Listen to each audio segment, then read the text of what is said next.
আমার ছাদ বাগানে আজকে আরও একটা নতুন গাছ লাগাচ্ছি, সাদা রঙের জাম। সেই ভিডিওটা আপনাদের সঙ্গে শেয়ার করছি। বিসমিল্লাহির রহমানির রহিম। প্রথমে মাটি দিয়ে দিচ্ছি।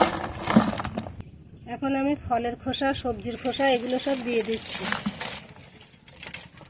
আবারও মাটি দিচ্ছি। এখন আমি গাছের গায়ে পলিথিন পেঁচানো সেটা ছিঁড়ে নিচ্ছি। এখন গাছটাকে দিয়ে দিচ্ছি। বিসমিল্লাহির রহমানির রহিম। গাছ থেকে মাটি দিয়ে দিচ্ছি। গাছটা আমার লাগানো হয়ে গেছে, এখন পানি দিয়ে দেবো।